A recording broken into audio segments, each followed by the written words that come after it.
E aí, rapaz, e como vocês estão? Tudo bem? Galera, hoje vou até me aproximar aqui. Hoje vai ser um vídeo bom. Vai ser do bom. E hoje eu tô aqui porque eu quero abrir meu coração com vocês, contar um pouquinho da minha história. Antes, para quem não me conhece, me chamo Igor, sou dono aqui desse canal, brinco de estudar um pouco de teologia e seguimos a vida afora em busca da vovozinha da Chapeuzinho Vermelho. Então vou abrir aqui um pouco do meu coração para vocês conhecerem um pouco da minha trajetória no cristianismo. Antes eu peço que você se inscreva no canal, compartilhe o vídeo, deixe o seu gostei aí embaixo, porque isso daí dá forças aqui pra gente continuar. Vamos rumo à monetização desse canal, se você puder divulgar isso daqui para mais pessoas. Essa semana vai ter vídeo praticamente todos os dias, então é algo que vocês gostam. E vamos embora, né? Vamos lá. E só para vocês me conhecerem um pouquinho, vocês podem me ver aqui falando teologia de vez em quando. Tenho minhas faltas, tenho os meus erros, principalmente na homilética, que é a fala, a pregação, dá para se dizer. Eu tenho muita vergonha ainda, principalmente em falar sobre a Bíblia, mas estamos aqui tentando, sempre evangelizando, porque esse é o meu campo missionário, dá para se dizer. Todos nós somos evangelistas. E eu tava pensando, matutando comigo mesmo, que eu tive uma história gigante dentro do cristianismo, gigante para os meus padrões, uma história boa dentro do cristianismo. Eu me converti ao cristianismo em linguagem bem arminiana, dá para se dizer, uma linguagem mais calvinista. O Senhor me chamou lá em 2019. Eu estava em uma viagem de carnaval em 2019 com meu tio, a esposa dele e mais algumas pessoas da antiga igreja que eu fazia parte, lá em Pitbull, na Paraíba, em João Pessoa. Acho que é João Pessoa por ali. E a gente estava tendo um culto em uma terça-feira de carnaval, onde fizeram a pergunta, tanto para mim quanto para as enteadas barra filhas do meu tio, que passaram por uma situação na época, se elas aceitavam a Cristo. E essa pergunta recaiu sobre mim também. Eu, na época, me achava um intelectualzinho. Uou, de rock and roll das ideias. E não acreditava em Deus, não acreditava no cristianismo. E eu falei, vou aceitar. Aceitei. E ali começou uma história gigante dentro do cristianismo. A minha. Pra mim é uma história gigante, porque eu vivi na pele tudo que eu passei. E voltei pra Pernambuco. Uma semana depois me chamaram pra ir pra igreja, não quis ir, fiquei meio com o pé atrás. Tinha algumas coisas da escola pra fazer, então deu a segurada e na outra semana eu fui. Escola bíblica no sábado e no domingo o culto normal. Durante o culto, no meio de uma oração, a bispa, ou pastora, como você preferir, fez meio que uma oração e uma profecia sobre a minha vida, revelando coisas que eu nunca tinha contado pra ninguém. E eu fiquei tipo, caraca, isso daqui só pode ser Deus, eu acho que não existe. E eu, dali em diante, comecei a focar 100% no cristianismo. Vivi um ano de fé incrível em 2019, dentro do meio pentecostal barra carismático, com uma forte influência neopentecostal do pastor Silas Malafaia, na igreja que eu fazia parte. 2020 também, que foi o ano que eu fui batizado nas águas, por imersão, dá pra se dizer. E logo após o meu batismo, em 2021, minha fé começou a ficar meio fraca. Eu me apaixonei por uma pessoa em 2021. Talvez eu diga que foi o meu maior erro. Não deu certo essa minha paixão, só foi paixão mesmo. E logo depois eu me encantei com outra pessoa. Meus olhos me encantaram com outra pessoa por volta do início de 2022. E começamos a conversar, brincar um com o outro e foi seguindo a nossa vida. Eu estava completamente apaixonado e entregue àquele romance. E aos poucos, apesar de eu falar que eu estava cada vez mais próximo de Cristo, eu só estava cada vez mais me afastando. E no ápice, 2023, onde eu já não estava mais tão perto dessa pessoa que eu estava apaixonado, Fui para a escola pública e ali me desencarabajo de vez. Ia de vez em quando para a igreja, só para dizer que eu ia, na Santa Ceia ainda para dizer que eu era crente, mas estava tocando terror, dá para se dizer. E em 2024, em janeiro, fui conversar com uma pessoa bastante importante para mim, que é meu tio, falando todos os sentimentos que estavam presos dentro de mim. E eu saí lá da igreja que eu fazia parte, fui buscar Cristo em uma igreja local no meu bairro, que é a minha igreja que eu fazia parte era mais longe, e foi quando eu entrei de cabeça no neopentecostalismo. Onde eu via Cristo, eu queria ver Cristo, mas no fundo eu só estava alimentando o meu ego e a minha carne com a teologia da prosperidade e da confissão positiva, que muitas vezes eu não entendia plenamente o que era, por causa da visão pentecostal, que apesar de estar mais afastada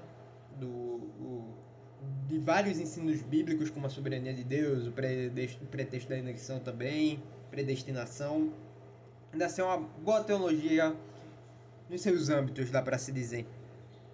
E eu comecei a entrar na confissão positiva, Deus já me abençoou, não sei o que, não sei o que, não sei o que. Em 2025, um amigo meu começou a estudar mais sobre a seita que a gente estava fazendo parte. Sobre todas as ideologias malucas e antibíblicas de Kenneth Reagan. Que era como se fosse uma nova revelação naquela igreja que eu fazia parte. Ele, eu e outro amigo nosso fizemos uma oração em uma esquina, 11 horas da noite, falando para Deus abrir os nossos olhos, que se for da vontade dele que a gente continuasse lá, se além tivesse a palavra, ele nos deixasse, se assim fosse sua vontade, se não nos tirasse.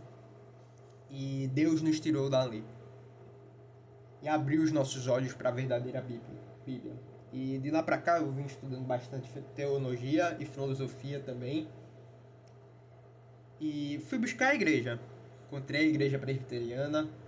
Em agosto fui batizado. Foi agosto ou foi julho que eu fui batizado? Não me lembro, acho que foi agosto, se não me engano foi agosto. Segundo domingo de agosto, fui batizado novamente na igreja presbiteriana por aspersão. Cumpri a tabelinha, batizado em igreja católica quando pequeno, batizado por imersão em igreja pentecostal e batizado por aspersão em igreja presbiteriana. Cumpri a tabelinha. Mas eu, quando fui para a igreja presbiteriana, eu tava em um grande conflito interno. Será que Deus realmente existe? Será que isso daqui é para mim? Será que eu só não tenho que me afastar? Ele pode até existir, mas será que eu só não tenho que me afastar? E foi quando um dos líderes dos jovens lá, eu não gosto de ser chamado de líder, mas é um dos líderes dos jovens do PG Jovem. O PG é um pequeno grupo que é uma forma de discipulado. Deu um livro para esse meu amigo Ailton, chamado O Deus Pródigo, de Timothy Keller. Ele leu e me emprestou. E eu posso dizer que o Timothy Keller, que era um autor que, quando eu estava no neopentecostalismo, critiquei muito. Eu falei muito mal do Timothy Keller e me arrependo engrandecedamente sobre isso. E aquele livro me mostrou que era ser verdadeiramente cristão. Que eu poderia estar longe do mundo. Aí mostrar as duas partes. Tanto do filho pródigo quanto do filho que ficou. Mas eu me vi muito no filho pródigo. Pode-se dizer que o Timothy Keller foi uma das pessoas que mais me abençoou. Aquele livro não é a Bíblia, obviamente, mas ele me apontou para Cristo. Um Cristo que morreu por mim, que morreu pelo meu pecado, que me fez ver, me fez enxergar que eu estava idolatrando deuses falsos. Estava idolatrando dinheiro, estava idolatrando a mim mesmo, minha palavra, a minha boca, a minha confissão de fé, a minha confissão positiva. E não estava, em palavras de termos mais católicos, eu não estava dando minha latria ao próprio Deus. Eu estava fazendo idolatria não com ídolos de barro ou de madeira, mas com, às vezes, coisas que não têm valor nenhum, coisas imateriais. E o Timothy Keller me trouxe para esse juízo, dá para se dizer. Timothy Keller foi uma das pessoas mais importantes no cristianismo para mim, dá para se dizer. Esses dias chegou aqui em casa esse livro do Timothy Keller, Deuses Falsos, do Tim Keller.